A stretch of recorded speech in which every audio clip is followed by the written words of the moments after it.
to all of you. So we are here on 12th chapter of Autobiography of Yogi today.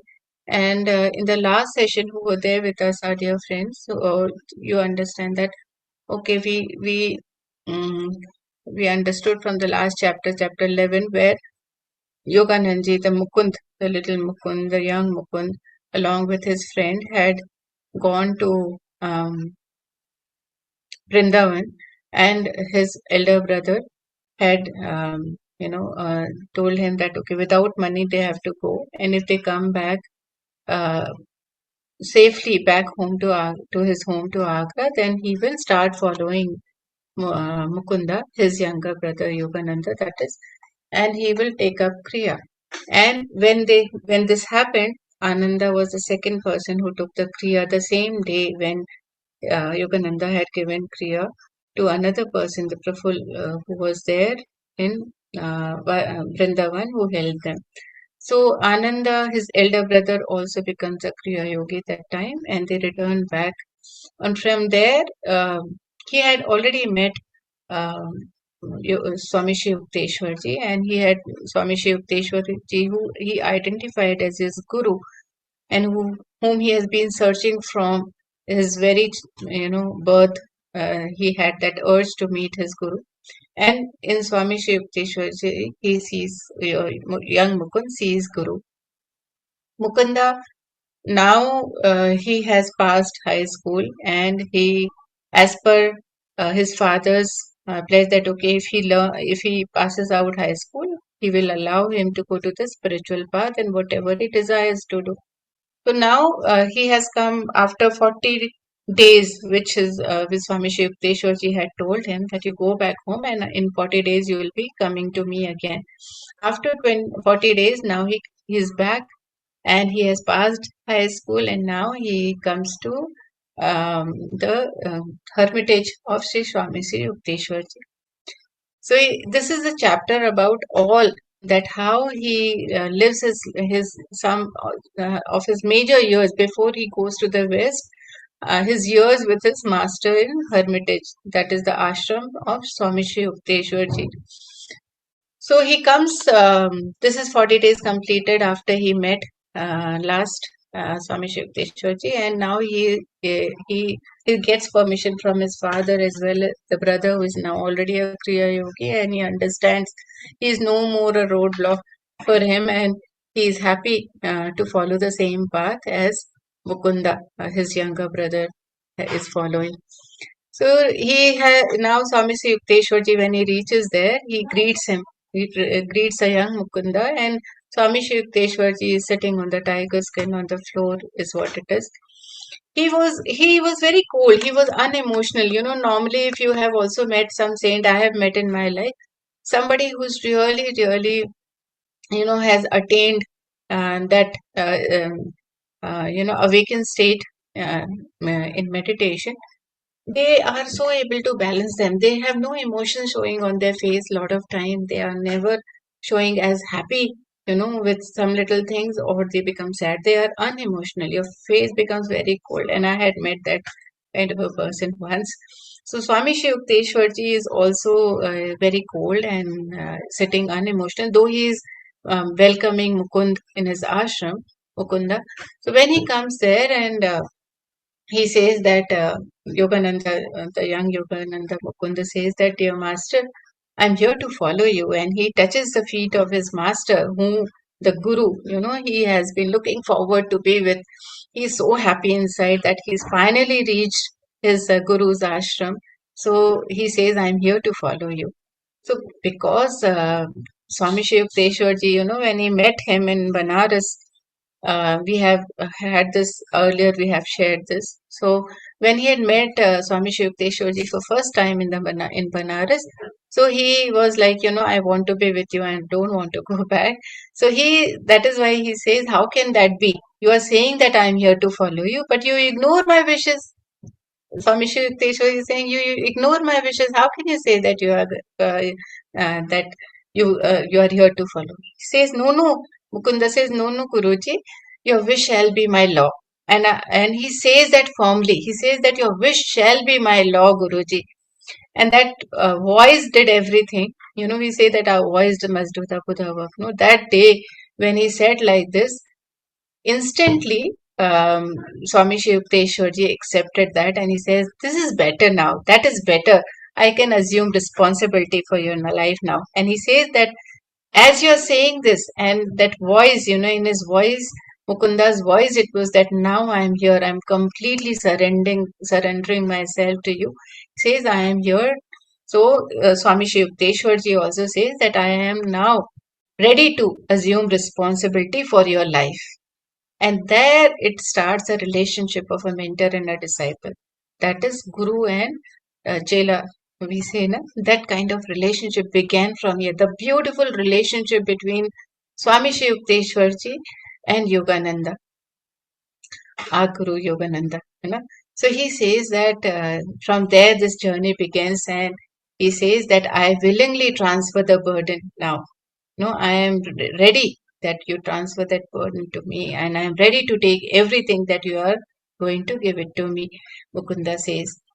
So when this happens, this chapter is very beautiful because a lot of learning is there. So I'm not going to share it line by line. Some of the things which happens here, he says that uh, so immediately, to our gurus are like that. So when he says that I'm here, uh, that I will, whatever you say will be the vow. It will be the law of my life that I follow it as a law. That whatever you say. So immediately, Swami Shri Yukteswarji says to him, then my first request then is that you return home to your family after so many years of waiting, and from the birth, his he had that quest of meeting his guru. Now, when he has come to his guru, and the guru is telling that my first request is then that you return home to your family. I want you to enter college in Calcutta. Your education should be continued, he says. That, okay, you have passed high school, but I want you to go back to Calcutta because he's guru. He is able, his far-sightedness is there, guru's. And he knew that one day Yoganand ji has to go to Mukunda, uh, will attain, his highest form, and he will go to West. So he wanted him to study. But that time he didn't know why Guru is telling like that, Mukunda. So he says, I want you to go home. You have to go there, and you have to pursue your studies.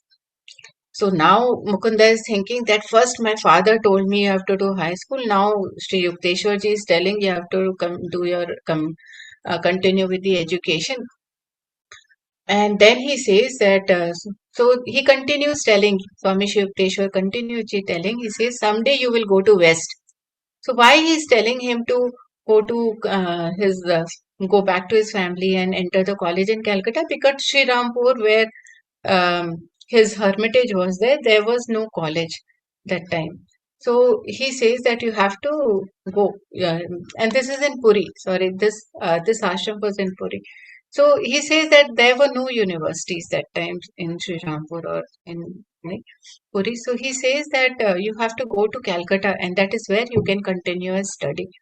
And then he says, Swami Shiv Yukteswarji tells him that someday you will go to West. He predicts that, and he says its people will lend ears more receptive. They will be more receptive to listen to you when they hear to somebody who is coming from India and has some ancient wisdom, and if and this somebody who's strange Hindu teacher has a university degree. It will be a lot of value when somebody who has so much of ancient wisdom along with a university degree, they will hear you more. That is what Swami Shiv Yukteswarji tells Mukunda. So he says that uh, now he has told already, Mukunda has said that whatever you say will be my law. So he says, yes, Guruji, I will follow this. I will follow whatever you are saying. Though in his mind, it was like he was not completely very happy about whatever Guruji was telling. He said that inside he was feeling that again I have to go back, and how my father had asked me to pursue high school. Now again I have to go back. I had thought I will stay with my guru. But Guruji says that you will be near in Calcutta. So Swami Shiv Yukteswarji, who always read Yogananda's mind, they never had to talk to each other. They never had to, Mukunda had to question or he has to answer.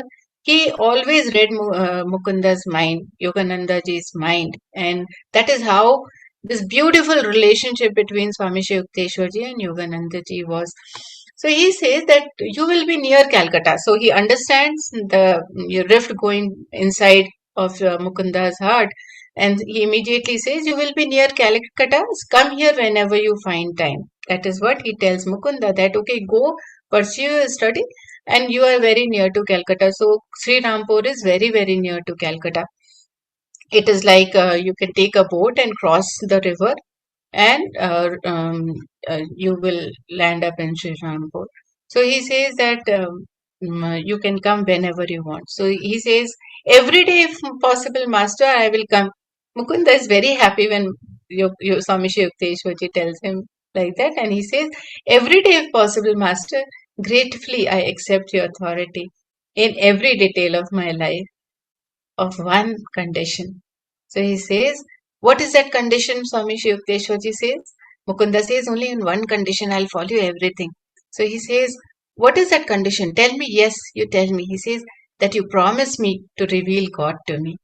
He knows that he is completely one. My Guru, Swami Shri Yukteswarji, is completely one with the divine. And he's the only one who can reveal God to me. He is the only one who can take me to God one day, who can help me and show me the path. So he says that I want only one promise from you, Guru, that you will reveal God to me. So, this from this beautiful journey where it is, he says that he feels very nice inside, and then your master is also thinking inside that okay, what it is. He says that I sense Swami Shri Yukteswarji divine unity. Why he is accepting Mukunda's acceptance to the Guru. See, even us, when we find a Guru, that divine acceptance, the day, sometimes it happens that, okay, we have taken Diksha from the Guru, but we are not satisfied inside because we have not able to understand our Guru till that time. So he says, I sense Sri Yukteswarji's divine unity, and was determined as his disciple to press my advantage, that I will also be united with the divine one day through my Guru. With the help of my Guru, I will also be able to do that. So it says, Swami Shri Yukteswarji says, let your wish be my wish. And that is what because he says that now, I am being responsible of your life. That is what Swami Shri Yukteswarji had told him just before this. And he says, let your wish be my wish. And he agrees that, okay, he will reveal God to him one day. So this is the lifeline shadow is there, which was there in his heart, lifts up Mukunda, because he always wanted that somebody should be able to be there with whose hand he will hold and tread this path of spirituality. So he says that day this all is going discussion, and he says, I will show you my hermitage, because this is first time he has gone to Swami Shri Yukteswarji's hermitage Mukunda. So he says that Guruji says, come, I will show you my hermitage, and they both are going together, and he shows a photograph of Lahari Mahashaji, which was there on his wall.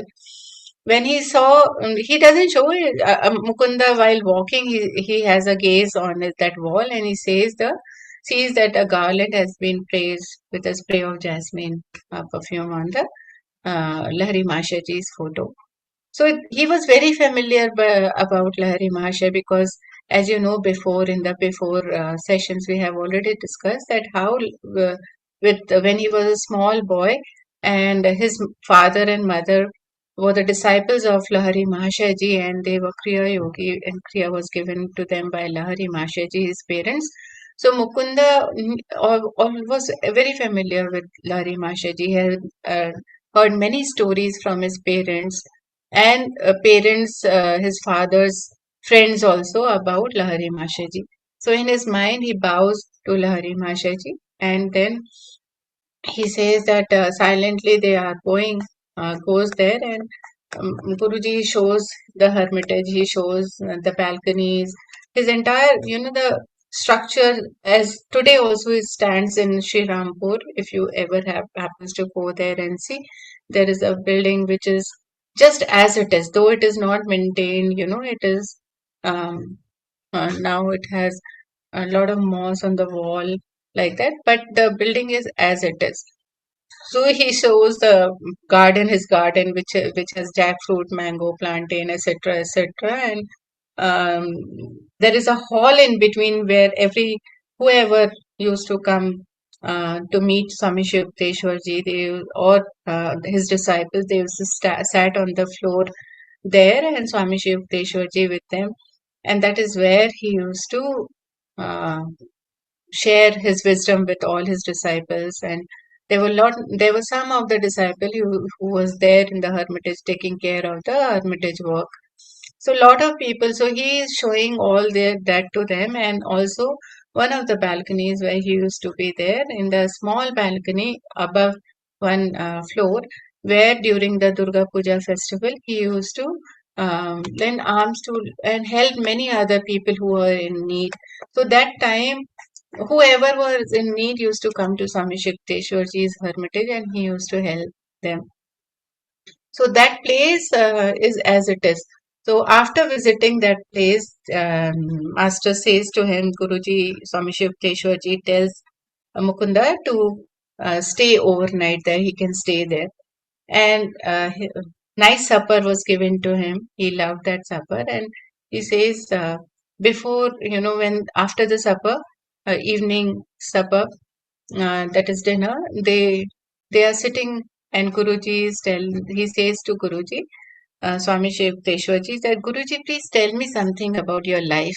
Mukunda is asking Swami Shiv Teshwarji about his life. Tell me something about your life.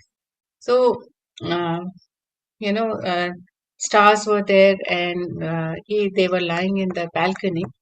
Both of them, they were sitting. So he says, Swami Yukteswarji tells very briefly about him. He says that before he was given the title of Swami and Yukteswar, his name was Priyanath Karar. Swami Yukteswarji's birth name was Priyanath Karar, and he was born in the same house where the ashram is there in Sri Rampur, he says. And his father was very wealthy businessman. So normally we think somebody who will become saint will come from, very from a family which is not well to do. But his father was very wealthy businessman, and he had left at that time, long back in 18s. His father had left to him an ancestral mansion, a big mansion, which is now his hermitage. So even if you go now, it is a big place. Um, it is in the corner of the road, and both the side is this quite long building. So it is a big place, and so it is a mansion, and now it is a heritage, he says. And he says, my formal schooling was little. I even like Yogananji, we know he never liked to go to school. Even Swami Shivkteshwarji says that my formal schooling was very little, because I also didn't like going to school. I found it very slow and shallow. So he says that schooling normally, is very slow and shallow. It is nothing that which helps in the life, and that is what was taught in school. So he also went to school very little for some years. And he says, in early manhood, I undertook the responsibility of a householder and have one daughter, now married. So he was also married, Swami Shivkteshwarji, before taking up spirituality, before, becoming a saint. He was also married and has one daughter, and she is also married. That is what he tells, and he belongs to a. My middle life was blessed with guidance of Lahari Mashaji. He says that his family and him were blessed with Lahari Mashaji's guidance. So his guru, Swami Shri Yukteswarji's guru, was Lahari Mashaji.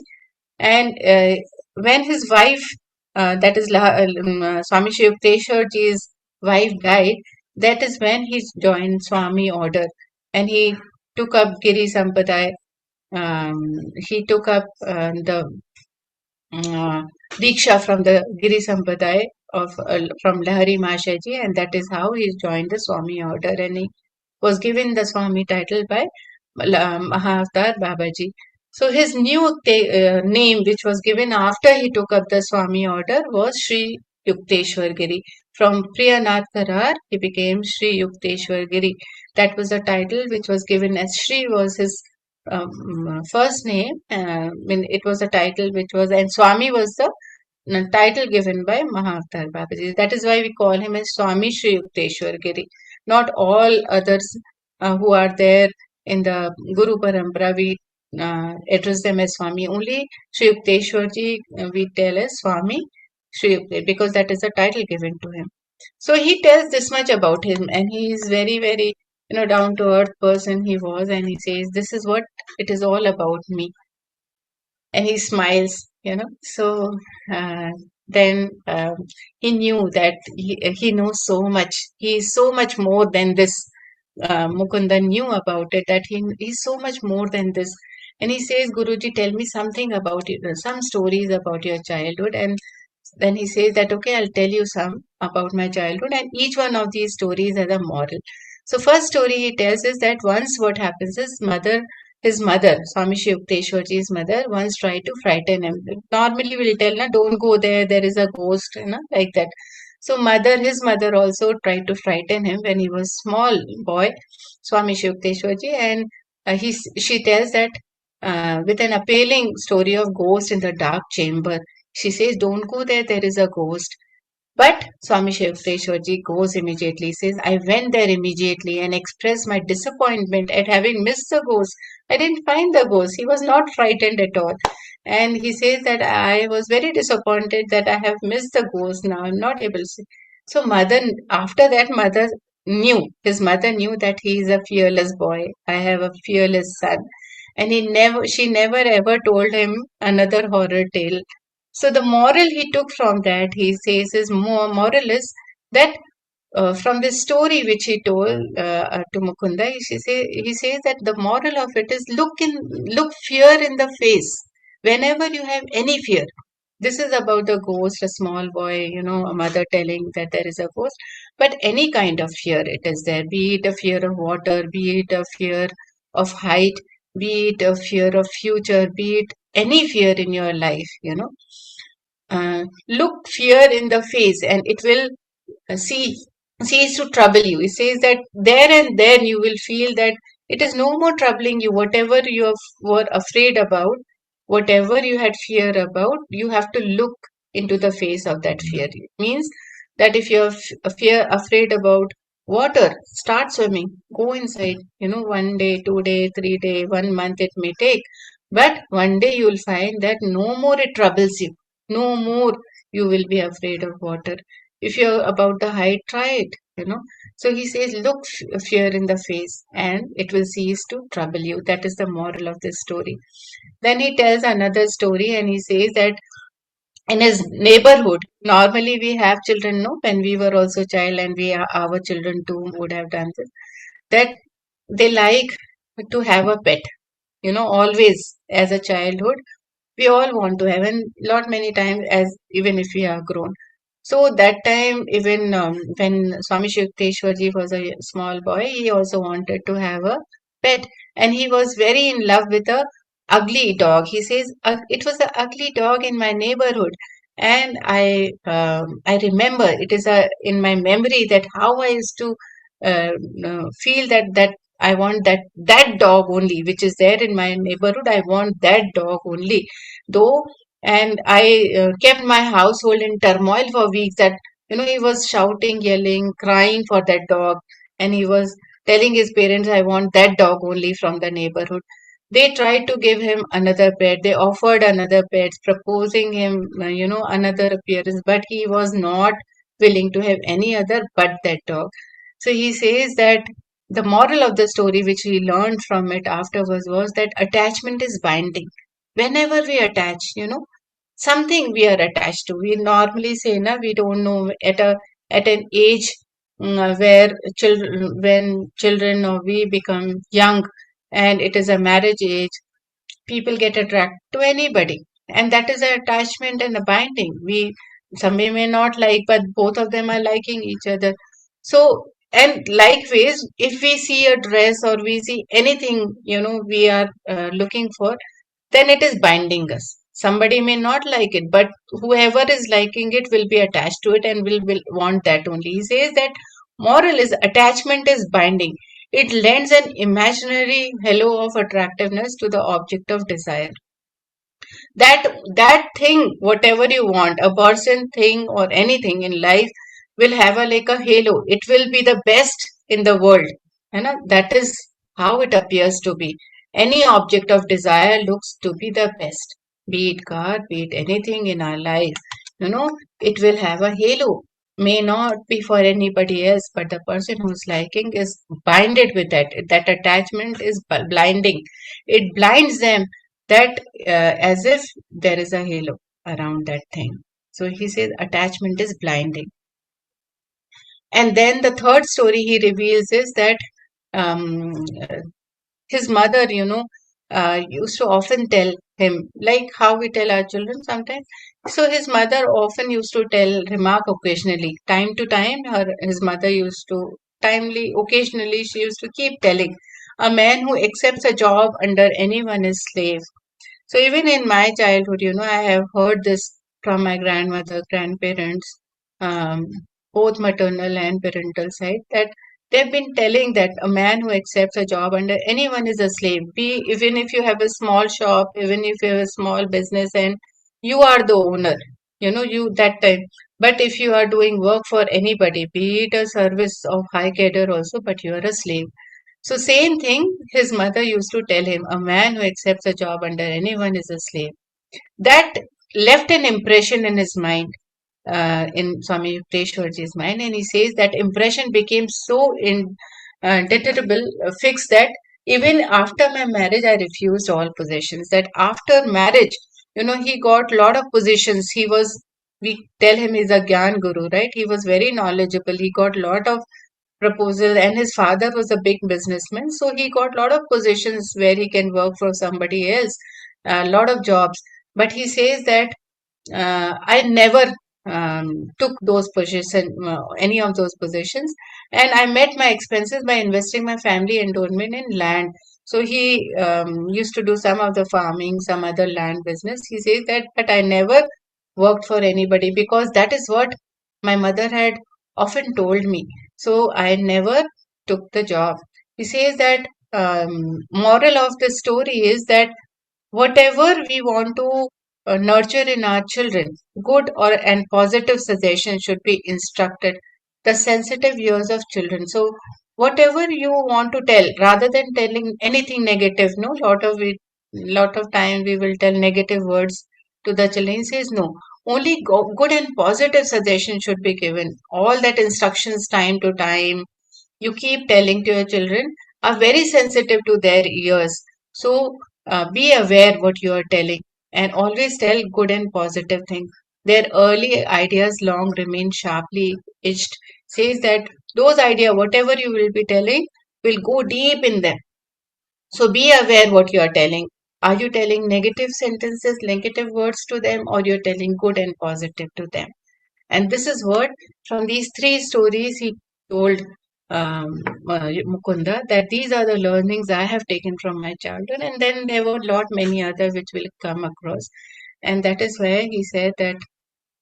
So after hearing those stories, Mukunda says that first time I slept so well, I had a very sound and sweet the first night under my guru's roof, because now he was so happy. He was relieved about his search of guru, and he was relieved that he has accepted him now as his disciple. And so he had a very sound sleep that day in the hermitage of his guru, Mukunda. So this is what, now it's already 10 o'clock. So we'll share this again next session. Thank you so much for hearing me and giving this opportunity. Thank you so much.